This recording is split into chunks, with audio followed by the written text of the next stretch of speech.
Yes. Hi, this is Reverend Sir Arlene Freed of the Corellian News Service coming to you from the Parliament of World's Religions. And I'm with today Byron Ballard. Hi, everybody. And you are known as the Village Witch of Asheville, North Carolina, an author and a mother, what was that?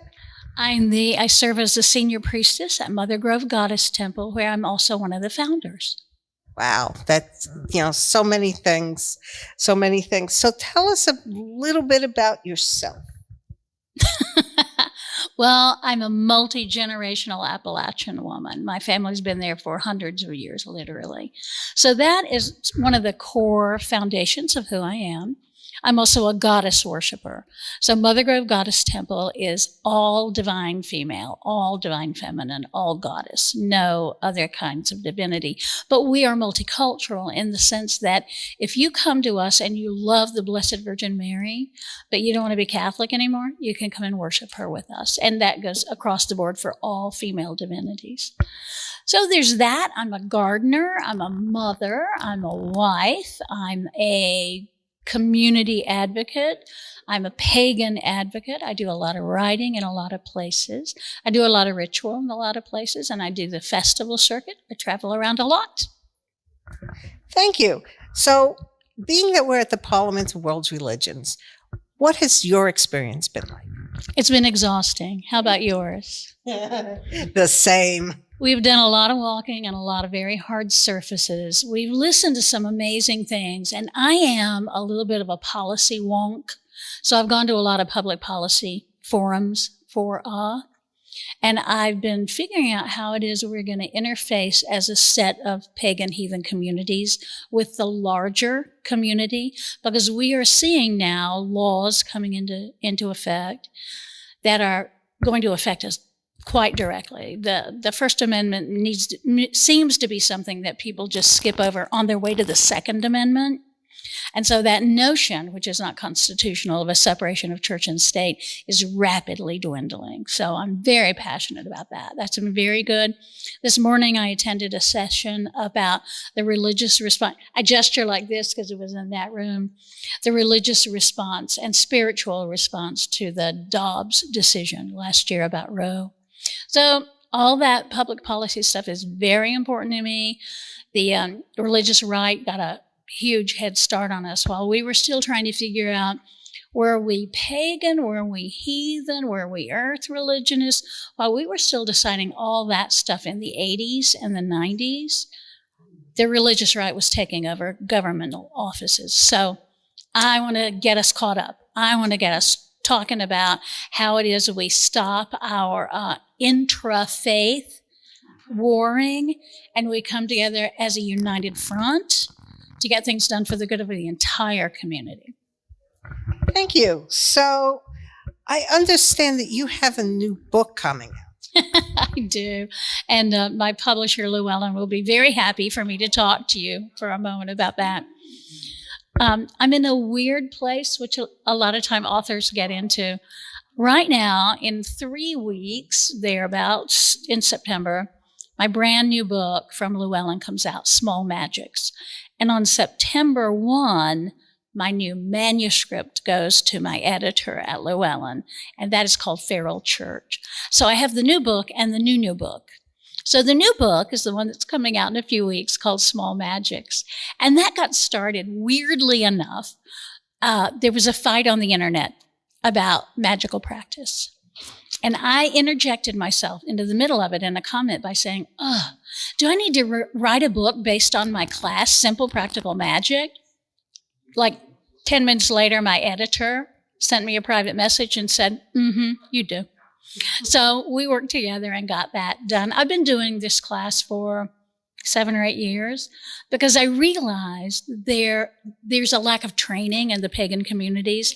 And plus right now, a lot of people love to throw around the word witch. Oh, I'm a witch. Oh, I'm a witch. Well, here is how you are a witch if you practice witchcraft. And if you don't practice witchcraft, you're not a witch. Full stop. That's all there is to it. So what happens to us is that we go, oh, okay, so I'm a witch. And you can self-dedicate. I don't have a problem with that. You could be in a tradition. I don't have a problem with that. All of that's lovely, however you get your training. But people aren't getting training. And so they pick up the big book of spells and they wonder why their magic doesn't work. Because it's not about those words. It's about all the other things we have to learn to do. Grounding, shielding, harvesting energy, setting intention. And those building blocks are so important. New people don't often know them. And sometimes those of us who are older practitioners who've been doing it forever, we need to get back to beginner's mind and go, what was that thing I left out of there? Oh, yeah, grounding. Yeah, let me get myself grounded good and deep and then go on to do the work. So that's what the book's about. It's just building blocks of magical practice. Simple. So it's not just intention, it's the work of doing all the magic and connecting to Mother Earth and things like that. Absolutely. And it's not using your personal life force to do that kind of energetic magical work. Because we see people in our community all the time that are falling to bits physically because they're using their internal spiritual essence to do this work. There's energy all around us that we can harvest, hold into our center, and then send forth.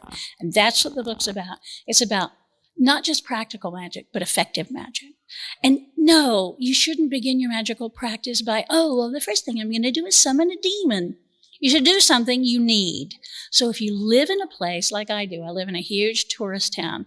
If you live in a place where you need parking, perfect a parking spell because it's practical. You need that.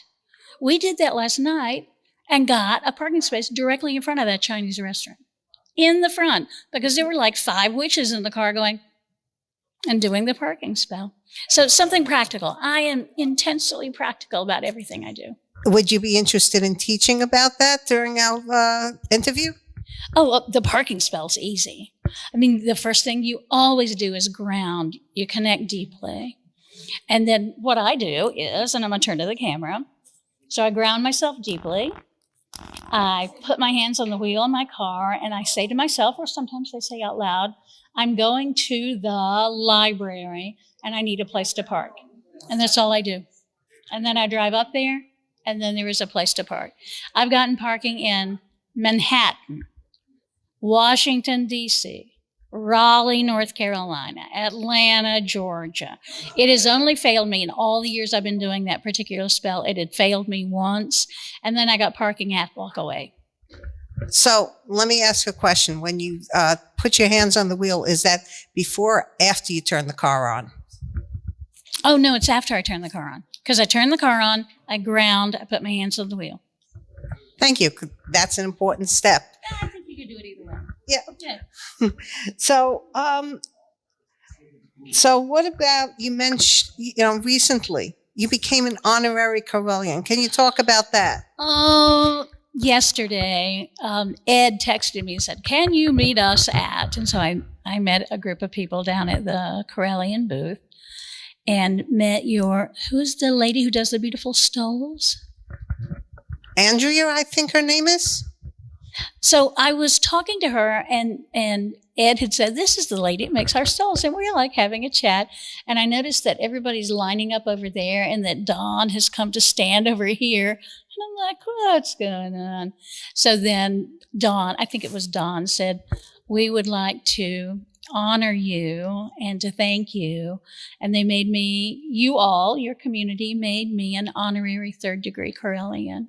And I bawled like a little baby, because it's a great honor, and I feel lucky to be part of your community. I feel very fortunate and blessed because it's a wonderful community. Yes, and yeah, family just like us, So it's a beautiful lavender stole, correct? Yes, it is. And I didn't bring it out today. I wore it most of the day yesterday, but I didn't want to get it dirty. I didn't know when I would eat lunch or any of that stuff, so I didn't want to get it dirty.